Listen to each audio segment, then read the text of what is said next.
Good morning, everybody. It's been a couple of weeks since I've done an update, so I'll try to make this quick.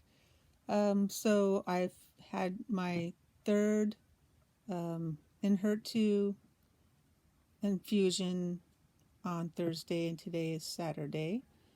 I'm not doing too bad. It's funny with this particular treatment. Within 2 days, I get symptoms of the chemo working or doing its thing, and I get I with the Enhurtu, I get sleepy. So yesterday was Friday, the day after treatment. I was really feeling good in the morning because I think that's because of dexamethasone they give you as a pre-treatment before the infusion kind of sustained me, and then as that started to kind of wear off, I felt really tired, and so I took a couple of naps and I slept a lot last night.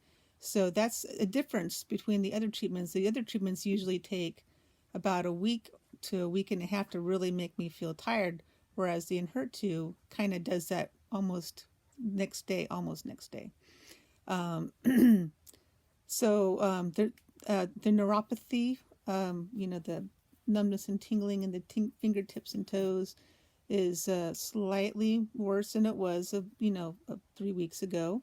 So this medication is affecting my nerves. This morning I'm really kind of shaky, but I'm not sure. We're not sure if that's from the Enhurtu or if it's from the cachexia or a combination or peripheral neuropathy. Or just neuropathy, because peripheral means at the ends of your body, so neuropathy is just the nerve damage. Um, so um, so but anyway, the muscle spasms and stuff, that'll be interesting to see if that kind of rears its ugly head again in the next week or so. The last week before infusion, I didn't have as many muscle spasms, but man, were they painful. They were extremely strong spasms. So that's interesting. That's new. I've not had that before in previous treatments. The intestines, compared to other treatments, are not too bad. I don't have a whole lot of pain, but I do have a lot of bloating. So and then I have gained in the last 6 weeks about 10 pounds, and part of that's due to the dexamethasone, which I'm weaning off of. Part of it's also likely due to the cachexia, which makes you more insulin resistant, which makes you gain weight more easily. The problem is it's not muscle mass that I'm gaining, it's fat, and it's around my midsection. So it's contributing to the pressure on my stomach, which is contributing to my GERD, which has been kind of bad lately. So whenever I bend over, I can feel the acid coming back up. I've been taking my Protonics, but it's still a problem. So I have to be careful with that. Luckily, I think my appetite's finally starting to normalize, so I'm not feeling like I need to eat everything under the sun, which should help with the weight issue. My legs still feel, about the same. My energy was better, yesterday, but now that my chemo is kicking in, I'm feeling a little more lazy. I'm having more pain today, especially in my chest, and I'm not sure if that's because I'm coming down off of the dexamethasone, which is an anti-inflammatory. And so I'll need to pick up with the ibuprofen to kind of compensate, because inflammation helps cancer grow. So I'll need to get that under control. I have some rib pain on both sides, and then some rib pain in the front, and then just general muscle soreness from being active yesterday, I guess. I noticed also within the last day or so that I'm starting to hear a little more crackling and wheezing. So that again could be more inflammation in and around the lungs. So the dexamethasone obviously was helping with that. Since I'm weaning off of it now, I'm starting to get symptoms again. So I'll have to keep a close eye on that. But so tummy's better. The shakiness, it comes and goes. Some days it's much worse than others. Like today, on the worst days is 10. The best days, is 0. I think today's going to be like an 8. It's not terrible, but I'm definitely very shaky. I feel like I've had way too much caffeine. It's like, ow. So, Yeah, but otherwise, I would say that this Enhurtu overall is treating me pretty well. My blood work is all coming back. It's coming back a little bit better each time as far as the anemia goes. The only thing that's really kind of off the charts is the size of my red blood cells. So they call that macrocytic anemia, where the blood cells are just really, really big. And so that itself could be causing problems because, your capillaries are only so big, and just I'm not sure. I have to do some more research on what other kind of side effects this macrocytic oh my gosh, I can't talk. That's another thing. My chemo brain's been really bad lately.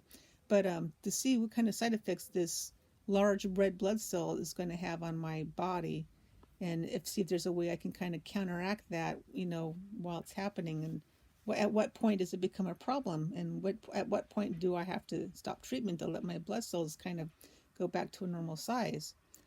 So that's the one thing. So the macrocytic anemia, which means really large red blood cells, they don't function properly, and anemia makes you tired.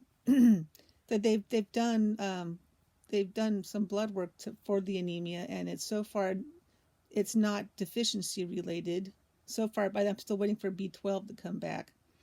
But folic acid came back normal, and the B1 came back normal, so we're waiting for B12, I guess. Still, I think they ordered that one, hopefully, because B12 is one of the reasons why people get anemic. So but otherwise, I think I'm doing okay. I have lost more hair, so I suspect in the next 2 weeks that this will recede back even further.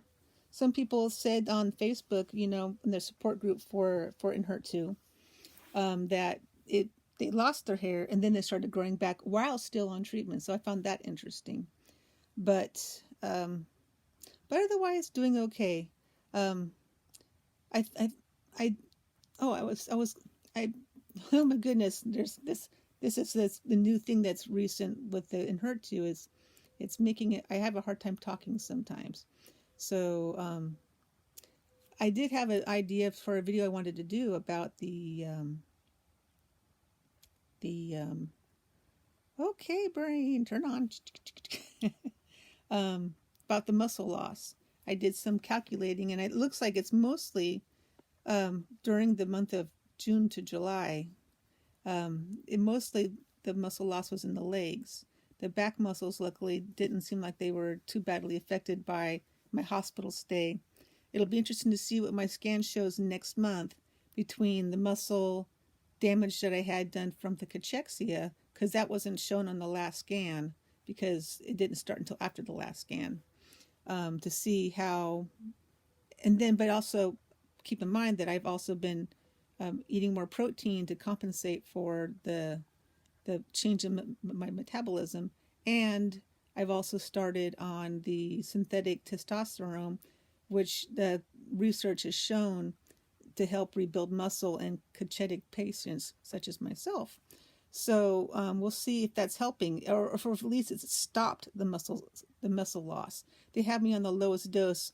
The study had patients at 10 milligrams twice a day. I'm only at 2.5 milligrams twice a day, so it may not, do enough to help me gain muscle. But if it at least stops muscle loss now until we can up the dose again, that's better than losing more muscle mass, because on my bad days I can barely get up the stairs. I have 3 steps and I can barely get up them sometimes. It's just it's not good. So stopping the muscle loss was extremely important, obviously, because your lungs need muscle. The diaphragm to work so they can expand. So if that's not working, if the muscles aren't working, then we're going to have problems breathing, which it's been a concern the last couple of days. So anyway, a short video is already 9 minutes long, so I'll wrap it up. Anyway, I will try to update you guys a little more frequently, but overall I'm doing okay, functioning, taking care of myself, able to cook, the things that are important. I'm still feeling like a productive member of society. So doing good. If you have any questions, I'm happy to answer. Don't be shy. I'm not a shy person, happy to answer anything I can. If, maybe do some research for you if I can. But anyway, take care, find your joy, share your joy, and keep on living.